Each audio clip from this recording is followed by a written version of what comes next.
I, Charles Dickens, sitting here before you as you wait for me to take up these books of mine, one by one, turn over their leaves so that you might listen to me.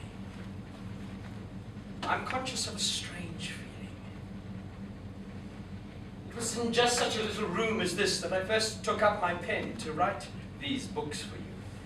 And you would one day be sitting there, somewhere, reading them.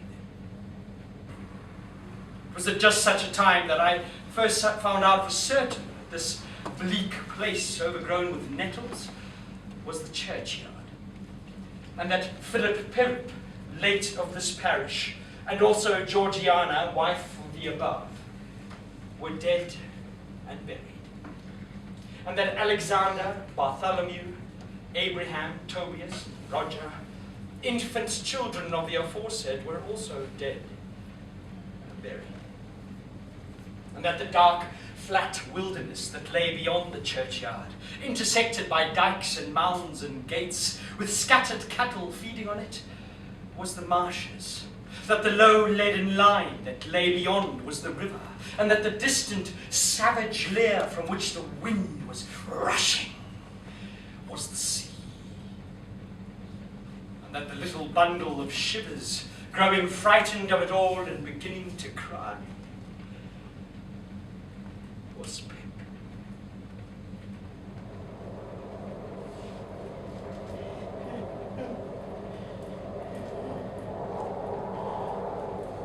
"Hold your noise!" cried a terrible voice, as a man started up from among the graves by the church porch. "Keep still, you little devil, or I'll cut your throats!" A fearful man, all in coarse grey, with a great iron on his leg. A man who limped and shivered and glared and growled, and whose teeth chattered in his head as he seized me by the chin. "But please, sir, don't cut my throat, sir! Please don't do it, sir! Tell us your name, quick! Pip, sir! Once more, give him mouth! Pip, sir! Where do you live? Point out the place!" I pointed to where our village lay, a mile or so from the church. He turned me upside down, emptying my pockets. There was nothing in them but a piece of bread. When the church came to itself again, I was seated on a high tombstone, trembling while he ate the bread ravenously. "Oh, you young dog! You bring me, tomorrow morning early, that file and them victuals. You bring the lot to me, and you never dare to say a word, nor dare to make a sign of your having seen such a person as me, or any person soever, and you shall be let to live. You fail, or you go from my words in any particular, no matter how small it is, and your heart and your liver shall be tore out, roasted, and ate." Joe and I, being fellow sufferers, and having confidences as such, Joe imparted a confidence to me now. "Mrs. Joe's been out a dozen times looking for you, Pip, and she's out now making it a baker's dozen." "Is she, Joe?" "Yes, Pip. What's worse, she's got Tickler with her." At this dismal intelligence, I twisted the only button on my waistcoat round and round, and I looked in great depression at the fire. Tickler was a wax-ended piece of cane, worn smooth by collision with my tickled frame. She sat down, and then she got up, she made a grab at Tickler, and she rampaged out, Pip. That's what she did. She rampaged out. Has she been gone long, Joe? I always treated him as a larger species of child, and as no more than my equal. "Well," said Joe, glancing up at the Dutch clock, "she's been on the rampage this last spell, about 5 minutes, Pip. Oh, here she comes. Get behind the door, old chap, and have the jack towel betwixt you." Oh, I was very much afraid of him again, and I was likewise very much afraid of staying away from home any longer. I said to him that I must go. He didn't seem to notice, so I thought it was best if I just slipped off. The last I saw of him, he had his head bent over his knee and he was working hard at his fetter. The last I heard of him, I stopped in the mist to listen. The file was still going.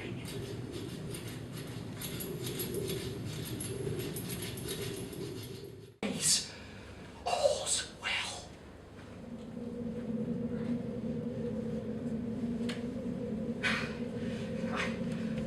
I explained to him that strange shapes are often known to trouble the delicate nerves of the eyes. As to an imaginary cry, I listen to the sound of the wind in this unnatural valley and to the wild harp it makes of the telegraph wires. That's all very well, sir. I haven't finished. Within 6 hours, what I've described to you, the accident happened. And over the spot where I'd seen what I had seen, they brought the dead. I have not finished. That was last year. 5 months ago, as the day was breaking, I looked towards the tunnel. This time it was silent. It did not wave an arm, but it was standing, leaning against a shaft of light with both hands covering the face, like this. Once more I followed his action with my eyes. It was an action of mourning.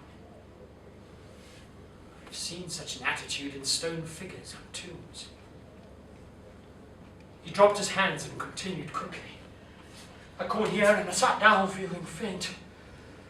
That very day, as a train came into the tunnel, I noticed at the carriage window, hands and heads, a handkerchief fluttering. I signalled the driver just in time. He shut off, put on his brakes. A woman was brought in here and laid down on the floor between us. She'd been took ill on the train. And she died here. Now, Mark, sir, judge how my mind is troubled. Last week, he came back. And ever since, off and on, it has been there. Why? But the red light. Have no peace or rest. It goes on calling for minutes at a time. Hello! Below there! Look out! Look out! Look out! Look out! It waves an arm! It rings that bell! I caught at that. Twice, just now when you went to the door, had your bell rung then? It had? Oh, now see how your imagination misleads you. My eyes were on that bell. And as I am a living man, it did not ring at those times. He shook his head. It did. I heard it. And when I went to the door and looked out, both times it was there. Both times. The wind and the wires took up the story with a long, lamenting wail.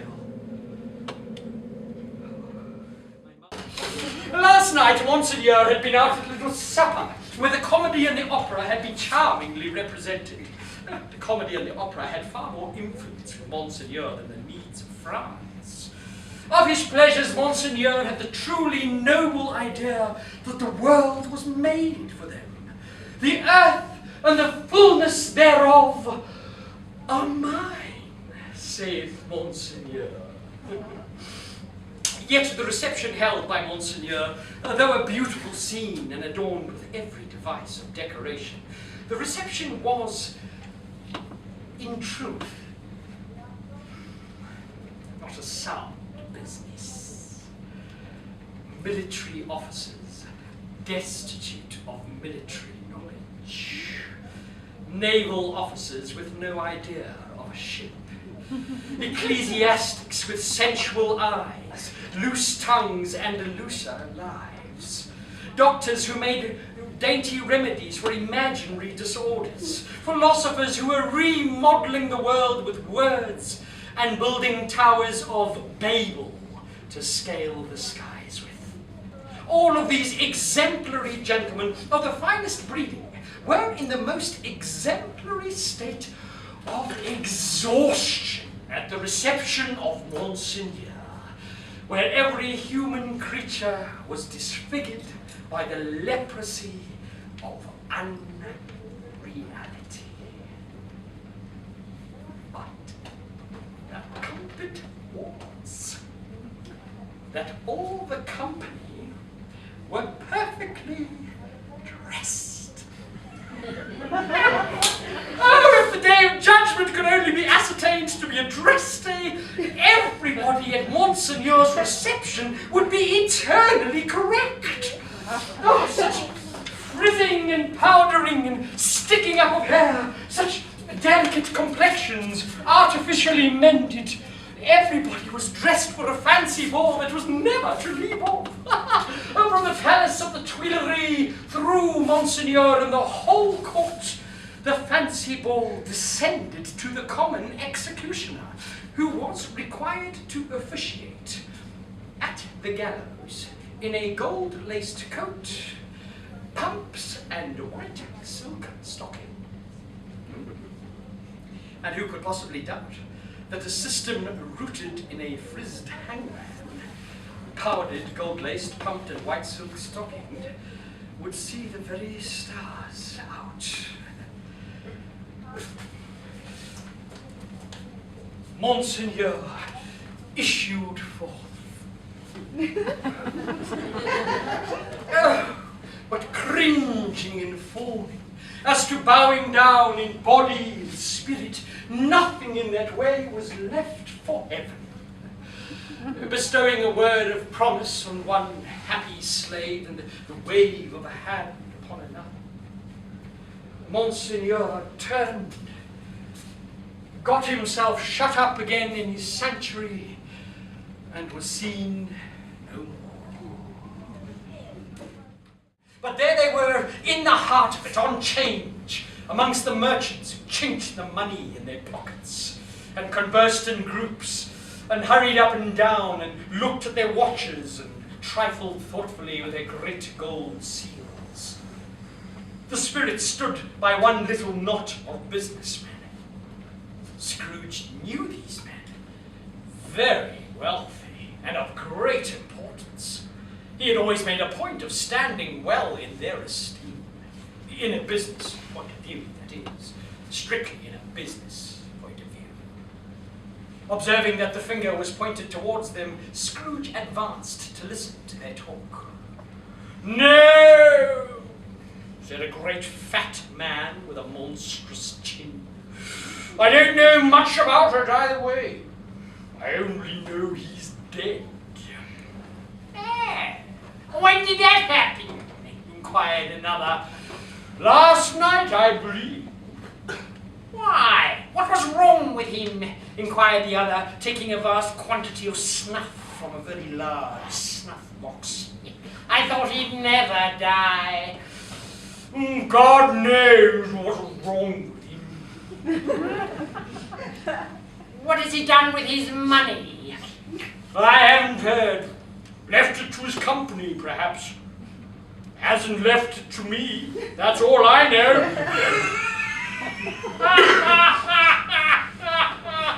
"Oh, it's likely to be a very cheap funeral. For upon my life, I don't know of anybody to go to it. Suppose we make up a party and volunteer." "I don't mind going if a lunch is provided, but I must be fed." Scrooge and the Phantom came into the presence of this man just as a woman with a very heavy bundle slunk into the shop. "Come into the parlour, come into the parlour," said old Joe. The woman threw her bundle down on the floor and sat on a stool in a flaunting manner. "What odd thing," said the woman to old Joe. Every person has a right to look after themselves. He always did. Who's the worse for the loss of a few things like these?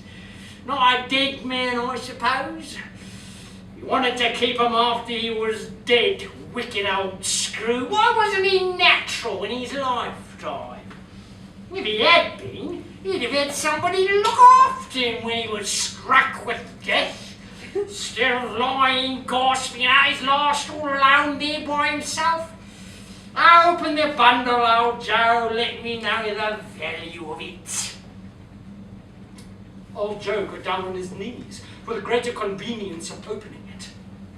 After unfastening a great many knots, he dragged out a large and heavy roll of some dark stuff.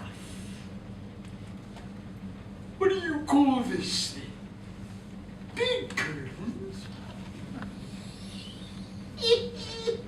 Bed curtains!